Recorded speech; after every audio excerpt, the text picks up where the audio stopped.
El Mencho hace un anuncio público y decide ayudar a investigar por el caso de Valeria Márquez. ¿Qué tanta información puede tener una influencer para que uno de los hombres más peligrosos de México esté tan asustado? Estas son preguntas que rondan en todo México y que con el anuncio del Mencho solo hace que crezcan más las dudas. A medida que el caso de Valeria Márquez sigue desbordando los límites de lo policial y lo mediático, una nueva filtración ha convulsionado por completo el tablero. Un mensaje atribuido a Nemesio Ceguera Cervantes, alias El Mencho, líder del cártel Jalisco Nueva Generación, fue distribuido de forma precisa y quirúrgica entre periodistas locales y operadores de seguridad. Pero esta vez no era una advertencia ni una amenaza velada. Era una confesión a medias, una declaración de principios y una sentencia de muerte. Todo en uno. Ella sabía demasiado, y los que saben demasiado no pueden quedarse sueltos. La voz del Mencho, que rara vez se asoma al dominio público, lo hizo a través de un audio con alteraciones evidentes, pero cuya autenticidad fue confirmada por 3 fuentes distintas en los círculos de inteligencia. En él, el capo no solo reconocía que Valeria Márquez había tenido contacto directo con su estructura criminal, sino que también la señalaba como una colaboradora en esquemas de lavado de dinero bajo la fachada de productos de belleza, cursos estéticos y colaboraciones digitales. Según su versión, ella conocía movimientos, nombres, montos y fechas, y aunque no se refirió explícitamente a su asesinato, sí dejó en claro que estaba tomando medidas necesarias para evitar filtraciones. Que no se confundan, no fue venganza ni fue por celos, fue por seguridad, y no descansaremos hasta saber quién habló de más. Se escucha en el mensaje, cuya difusión, más que desmentir, refuerza lo que muchas teorías ya planteaban, que Valeria no era una víctima casual ni un daño colateral. Era un riesgo activo. El mensaje del líder del CJNG también cuestiona abiertamente la eficacia y lealtad de ciertos actores institucionales. En otra parte del audio expresa: si desde adentro están jugando doble, vamos a barrer parejo. Aquí no hay perdón para los que traicionan ni para los que se hacen los ciegos. Con esto no solo se eleva la presión sobre los investigadores formales del caso, sino que introduce una capa aún más densa: la posibilidad de complicidades institucionales y filtraciones desde fiscalías o cuerpos de seguridad. Este giro en la narrativa da vuelta a la percepción pública del caso. Valeria Márquez, hasta hace semanas recordada como una joven influencer de estilo de vida y belleza, se convierte ahora en un personaje complejo, testigo clave, posible operadora financiera encubierta y, según esta nueva versión, amenaza latente para una de las estructuras criminales más poderosas del continente. De ser cierto lo que el Mencho afirma, la joven no solo conocía detalles sensibles del movimiento de capitales, sino que había comenzado a hacer preguntas incómodas o había manifestado intenciones de alejarse del juego. El dinero fácil siempre cobra caro, sentenció una fuente anónima cercana a la investigación federal. Cuando una persona como ella quiere salirse hay 2 caminos: desaparecer o desaparecerla. La revelación ha hecho tambalear a la Fiscalía del Estado, cuya actuación ya venía siendo cuestionada por omisiones, lentitud en el procesamiento de pruebas clave y filtraciones constantes. En conferencia improvisada, un portavoz oficial se limitó a decir que no se puede confirmar ni desmentir ninguna colaboración de la víctima con redes del crimen organizado, y que toda la información que circula en medios será valorada dentro de la carpeta de investigación. Pero el clima en Zapopan ya no es el mismo. En el entorno del salón de belleza donde ocurrió el asesinato, la presencia de civiles armados ha sido reportada por vecinos, aunque sin intervención oficial. Veladoras, flores y carteles de justicia han sido retirados. La calle, antes escenario de indignación ciudadana, es ahora una zona en silencio, un silencio denso, de esos que preceden tormentas. También ha habido movimientos en hospitales privados y clínicas estéticas de la zona metropolitana de Guadalajara, algunos de los cuales, según informes no confirmados, habrían sido usados como fachadas para transferencias ilícitas y blanqueo de activos a través de servicios sobrefacturados. Lo que antes era un negocio boutique de pestañas, labios y botox, ahora se investiga como un esquema financiero con vínculos directos al CJNG. Pero ¿cómo fue que esta mujer se comenzó a relacionar con el Mencho? ¿Qué tanta información tenía? Todo comenzó hace poco más de un año, cuando Valeria, ya con una sólida base de seguidores, fue vista con frecuencia en eventos exclusivos y fiestas privadas organizadas en zonas residenciales de Zapopan. Al principio nadie prestó demasiada atención. En el mundo del influencer marketing era como que ciertas figuras fueran invitadas a espacios que buscaban exposición, incluso si sus anfitriones eran discretos. Pero esa discreción tenía nombre propio. El R, uno de los operadores más violentos y protegidos del CJNG, pieza clave del esquema logístico y financiero de Nemesio Ceguera Cervantes, el Mencho. Los primeros encuentros entre Víctor y Valeria fueron descritos por testigos como una obsesión vestida de encanto. Él, acostumbrado a tener todo lo que deseaba, vio en ella algo más que una influencer. La cortejó con cenas, viajes, joyas. A diferencia de otros capos que solían preferir el anonimato, el R tenía un gusto especial por lo que brillaba, por lo que podía exhibirse como trofeo. Pero en Valeria, al parecer, encontró otra cosa: utilidad. Su perfil público, su rutina predecible, su reputación limpia, eran ideales para algo más que compañía. Poco a poco Valeria fue ganándose la confianza de círculos más cerrados. Fue invitada a reuniones en casas blindadas, a cenas en donde se hablaba en voz baja y se apagaban los celulares al entrar.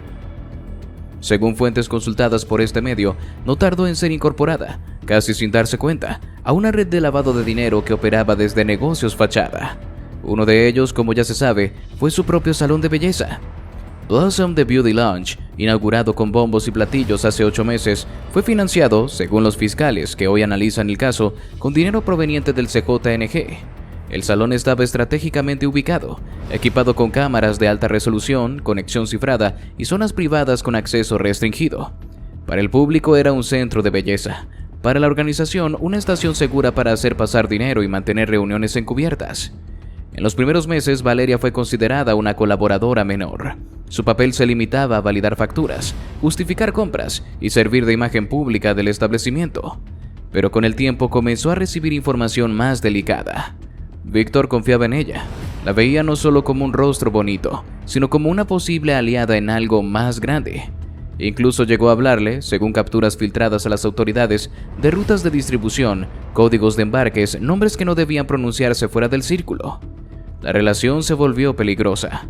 Valeria, aunque nunca dejó de publicar contenido aparentemente inocente, empezó a mostrar señales de tensión. Su tono cambió. Se volvió más errática en sus publicaciones. Cancelaba sesiones en vivo. Aparecía visiblemente agotada, como si cargara con un peso que no podía explicar frente a sus seguidores. Algunos fans notaron que evitaba ciertas preguntas, que ya no respondía como antes, que algo la perturbaba. El giro comenzó, según la investigación, cuando Valeria empezó a guardar copias de documentos sensibles. Se sospechaba que lo hizo como medida de protección. Tal vez intuía que el encanto inicial de Víctor podía volverse amenaza. Tal vez ya había escuchado lo suficiente como para temer por su vida. Lo cierto es que semanas antes de su ejecución, había compartido con una amiga cercana que, si algo me pasa, no fue un accidente.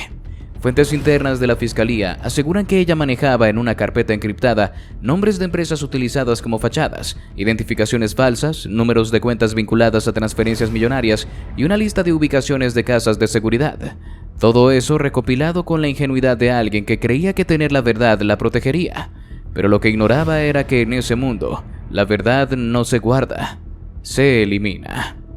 La caída de Valeria no fue repentina. Desde hace un mes el R la había aislado del círculo más cercano.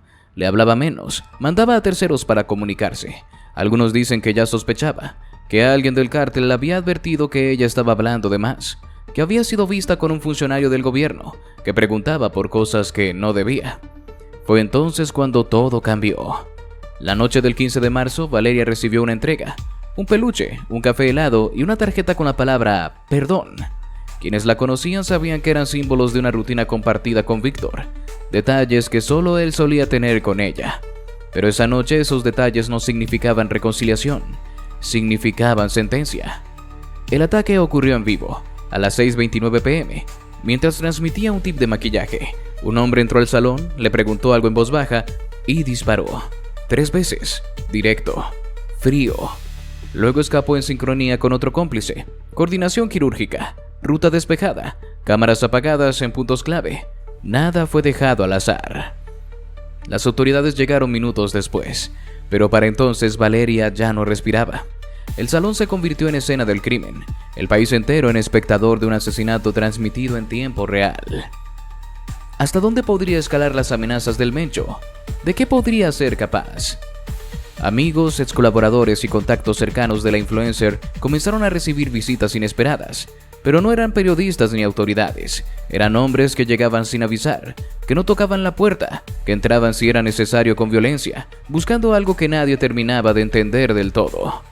La madrugada del jueves, apenas 2 días después del crimen, se registró el primer incidente grave. Una joven conocida como Camila N., ex asistente de contenido de Valeria, fue reportada como desaparecida. Su departamento, ubicado en una torre residencial de Avenida Patria, fue hallado con señales de allanamiento. La chapa forzada, objetos personales revueltos, el escritorio completamente saqueado. No se llevaron dinero ni joyas. Lo que desapareció fueron libretas, una laptop, 2 celulares viejos y una caja fuerte portátil. En las cámaras del circuito del edificio se observó a 3 hombres encapuchados entrar con total tranquilidad, como si supieran exactamente a qué piso iban y cómo evitar al guardia. Esa misma tarde en Tonalá, otro hecho encendió las alarmas. Un joven estilista, Brian K., quien había trabajado por cortos periodos en el salón de Valeria, sufrió un ataque a tiros mientras salía del gimnasio. Según los testigos, una motocicleta con 2 individuos le interceptó en un semáforo y disparó sin mediar palabra. Milagrosamente, Brian sobrevivió tras lanzarse al suelo y ser protegido por un vehículo que bloqueó parte del ataque. Mientras era atendido, llegó a decir: "Me están buscando por lo de Valeria". No pudo decir más. Desde ese momento quedó bajo custodia. Lo más inquietante no eran los ataques en sí, sino la precisión quirúrgica con la que se llevaban a cabo. Los blancos no eran personas públicas ni estaban en el radar mediático. Eran nombres que solo alguien con acceso al círculo íntimo de Valeria podría conocer. Ex socios de emprendimientos estéticos, amigos de juventud con los que compartía cenas, confidentes ocasionales en fiestas privadas. En total, durante los siguientes 5 días, se documentaron 8 ataques, entre ellos 3 desapariciones forzadas, 2 allanamientos violentos, un intento de secuestro fallido y una ejecución sumaria en el municipio de Tlajomulco. Las autoridades, presionadas por la intensidad del caso, comenzaron a desplegar operativos discretos para dar con los responsables. Sin embargo, dentro de los pasillos de la fiscalía, ya se hablaba en susurros de una verdad incómoda. Estos actos no eran obra de ladrones comunes. La coordinación, los recursos y la violencia contenida apuntaban a un acto de mucho mayor peso: el Cártel Jalisco Nueva Generación, más específicamente a la sombra del propio Nemesio Ceguera Cervantes, alias El Mencho. Fuentes cercanas a la investigación revelaron que en las últimas 48 horas se habían interceptado comunicaciones clave entre operadores logísticos del CJNG que hablaban explícitamente de protocolo de limpieza, un término escalofriante que, según los expertos, implica eliminar o silenciar todo lo que pueda representar una fuga de información sensible. En este caso, todo lo relacionado con los nexos de Valeria Márquez con las operaciones financieras del cártel. Hasta ahora solo era una hipótesis que ella había colaborado con el lavado de dinero del CJNG, mediante su salón de belleza, su red de tiendas online y hasta promocionando productos vinculados a empresas fachada. Pero lo que nadie había previsto es que Valeria, poco antes de morir, habría compartido detalles con personas cercanas, quizás en un intento de protección, quizás por miedo, y eso, para un capo como el Mencho, es inaceptable. Entre los nombres que aparecieron como objetivos también figuraba una joven conocida como Fernanda, quien compartía contenido con Valeria desde sus inicios. Ella había dejado entrever en un podcast semanas antes del asesinato que su amiga tenía contratos con marcas que nadie conocía, pero que la llenaban de dinero. Esa frase, insignificante en otro contexto, se convirtió en un riesgo mortal. Fernanda desapareció la madrugada del sábado. Su auto fue encontrado abandonado cerca de la barranca de Huentitán. En el asiento trasero, una nota escrita a mano: "No debiste hablar". La fiscalía no confirmó ni desmintió la autenticidad del mensaje. Mientras tanto, su familia pidió apoyo en redes. Nadie más volvió a verla. En paralelo, otras personas del entorno de Valeria comenzaron a recibir mensajes anónimos, advertencias disfrazadas de condolencias. "Cuida lo que dices, no te expongas. Ella no fue la única que se equivocó de bando". Estos textos, enviados desde números no registrados, aparecían minutos después de que alguien allegado diera una entrevista, hiciera una publicación o compartiera un recuerdo con Valeria en redes. La paranoia se extendía como pólvora. ¿Qué haría el Harfuch? ¿Será que tomará cartas reales en el asunto? En un auditorio repleto de periodistas, cámaras de televisión y personal de inteligencia, Harfuch rompió el silencio ante la escalada violenta que se desató luego del asesinato en vivo de la influencer Valeria Márquez y la posterior ola de desapariciones, atentados y ejecuciones que golpearon a su círculo cercano. No fue una comparecencia más, fue un aviso directo, una declaración de guerra quirúrgica. Si ellos creen que pueden silenciar a testigos, desaparecer a amigos o intimidar a quienes sabían algo de Valeria Márquez, se equivocan. Porque si ellos quieren jugar rudo, nosotros también sabemos. Y esta vez no va a haber concesiones. Esta vez vamos por todos. La frase retumbó con fuerza. No se trató de una amenaza retórica ni de un discurso vacío. Harfuch detalló que se desplegarán patrullajes especiales en las zonas residenciales donde vivían o frecuentaban las personas cercanas a Valeria. Se instalarán centros móviles de vigilancia y se reactivarán células de investigación de inteligencia que, hasta ahora, estaban reservadas para operativos federales de alto nivel. El CJNG ha cometido un error táctico que les va a costar caro. Golpearon no solo a una civil, sino a una ciudad entera, a una sociedad que vio en tiempo real cómo se violaban todas las líneas. Esta vez no lo vamos a dejar respirar. El asesinato de Valeria Márquez, transmitido en vivo desde su salón de belleza, no solo conmocionó a México, despertó un tipo de indignación inédita en una sociedad saturada de violencia. Su perfil como influencer, su imagen cuidada, la aparente inocencia de su contenido, contrastaban brutalmente con la ejecución profesional que acabó con su vida. Lo que comenzó como un caso viral fue rápidamente enlazado con una investigación más profunda que desveló una red de lavado de dinero en la que Valeria, sin saberlo o de manera consciente, había estado implicada.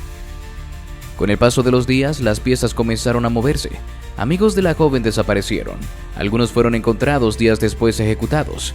Otros simplemente se esfumaron. Un par lograron escapar de atentados apenas con vida. Todos tenían un factor en común. Estaban relacionados con Valeria en algún momento de su carrera como influencer, su círculo íntimo o incluso en operaciones comerciales menores. Algunos eran simples proveedores, otros habían compartido departamento o trabajado en colaboraciones digitales, y sin embargo todos fueron perseguidos. Lo que parecía una venganza silenciosa se transformó rápidamente en una purga. Desde el CJNG comenzaron a circular mensajes en redes oscuras.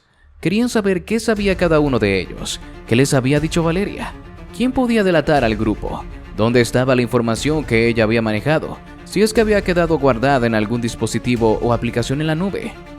Las casas de algunos de estos amigos fueron allanadas sin orden judicial. Sicarios armados revisaron cuadernos, laptops, teléfonos. En al menos 3 casos hubo enfrentamientos con seguridad privada o vecinos que intentaron intervenir. En todos, los atacantes desaparecieron antes de que llegaran las autoridades. Un operativo invisible pero coordinado. Un mensaje claro: si sabías algo, te íbamos a encontrar. Y ante este escenario, el gobierno no podía seguir callando. La orden es clara, dijo Harfuch, mirando a los reporteros. Desde este momento, toda persona que haya estado en contacto con Valeria Márquez será considerada bajo amenaza de riesgo alto. Serán protegidas, vigiladas y, de ser necesario, trasladadas. Pero también será la oportunidad perfecta para hacer justicia. Porque si entre ellos hay quien trabajó con el cártel, quien lavó dinero o quien operó desde una fachada, vamos a ir tras ellos con todo el peso de la ley. Fue una jugada de ajedrez frontal. Convertir a las víctimas potenciales en informantes, convertir el miedo en arma, convertir el acecho en trampa. Harfuch anunció también que se reactivarán las alertas migratorias y los registros de movimientos financieros de los principales allegados de Valeria. Unidades de la Unidad de Inteligencia Financiera ya comenzaron a rastrear depósitos, compras irregulares, movimientos de criptomonedas y la adquisición de propiedades en Guadalajara, Zapopan y CDMX, donde el grupo había extendido redes de influencia. Según fuentes cercanas a la investigación, varios nombres comenzaron a repetirse en distintos expedientes: influencers menores, community managers, proveedores digitales, youtubers de fitness, incluso diseñadores gráficos. En los próximos días se prevé que comiencen detenciones vinculadas no directamente con homicidios, sino con operaciones financieras, personas que recibieron depósitos inexplicables, individuos que compartieron empresas fachada con Valeria, influencers que crecieron demasiado rápido y que, ahora, están en la mira. Y así llegamos al final de este video. Si te gustó, te invito a que nos des tu me gusta para seguir haciendo más videos como este. Además de que no olvides suscribirte y activar la campanita para que no te pierdas ninguno de nuestros nuevos videos. Te deseo un gran día. Hasta la próxima.